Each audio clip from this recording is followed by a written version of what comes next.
On this day in 1980, Celtic beat Real Madrid 2-0 in the quarter-final first leg of the European Cup.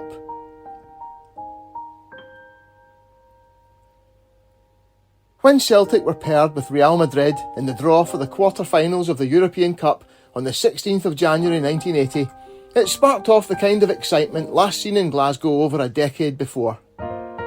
Real Madrid may not have been as good as their European Cup winning sides of the 50s and 60s, but their name alone still guaranteed a mammoth crowd at Celtic Park for the first leg.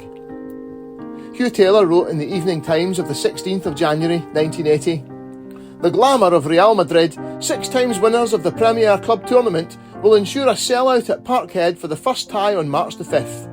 What a tie, enthused Celtic manager Billy McNeill. And there couldn't have been a more exciting match for Scotland. McNeill added, I said before today that there couldn't be any unattractive ties in the quarter-finals of the European Cup, but this is obviously one for us that will have tremendous appeal. Real Madrid spells football magic." All 67,000 tickets for the match were snapped up within days, with fans queuing up for hours in the snow the day they went on sale. STV wanted to broadcast the first leg live, but the Celtic board refused, saying they would be letting down the fans who had already bought their tickets, and in the end, STV showed the entire 90 minutes in a delayed transmission starting at 10:40pm after late call. Few gave Celtic much of a chance against a team boasting the talents of powerful German midfielder Uli Stilica and a strike force consisting of one of Spain's greatest ever strikers, Santillana, flanked by 2 dazzling wingers in Juanito and England internationalist Laurie Cunningham. It was a team that would be hit by tragedy, with both Cunningham and Juanito killed in road accidents in 1989 and 1992 respectively.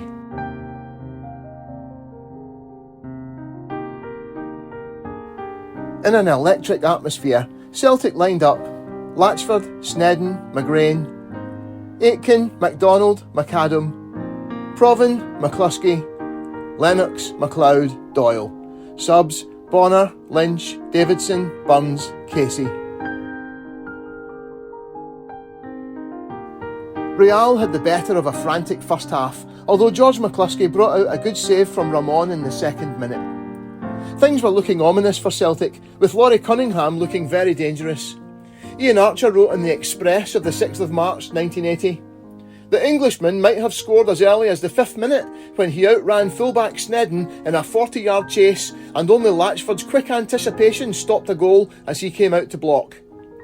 Cunningham helped to set up another move which ended with striker Santillana hitting a fierce shot which the Celtic goalkeeper saved acrobatically at full stretch." Celtic were looking pedestrian by comparison, Archer continuing, "Celtic continued to try, you would expect no less. Roy Aitken had one fleeting chance, and with McGrain prompting well, they were competing adequately. But their own efforts in front of goal looked tame in comparison with Real's, and in midfield they were being outmanned by Spaniards, carefully waiting until the break was on." Billy McNeill is often not given enough credit for his tactical acumen as a manager, but the situation described by Archer was remedied by his half-time masterstroke.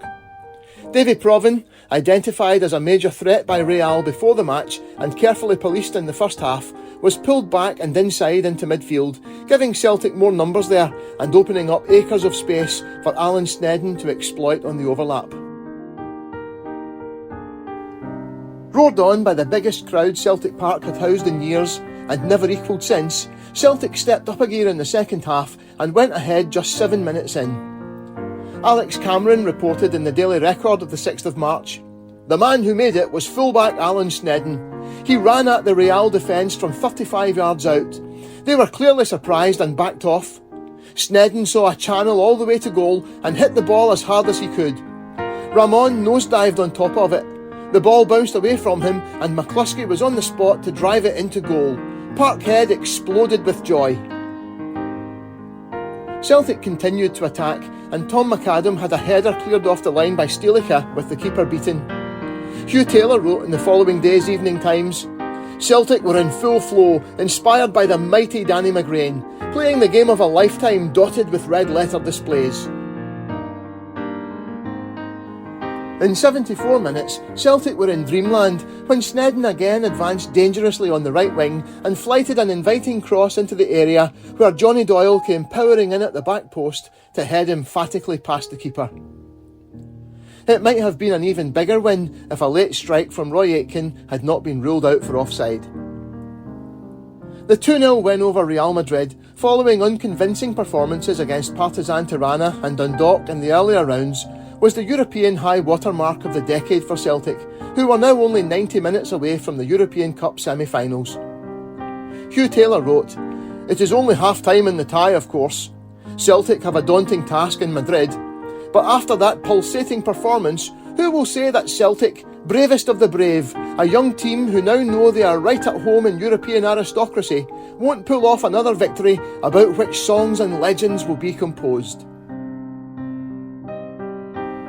It was not to be, but I like to think in some parallel universe where the 1970s turned out alright, the older heads in the team, McGrain, Connolly and Hay, locked things up to secure a 0-0 draw. Or maybe Kenny Dalglish even scored a late winner.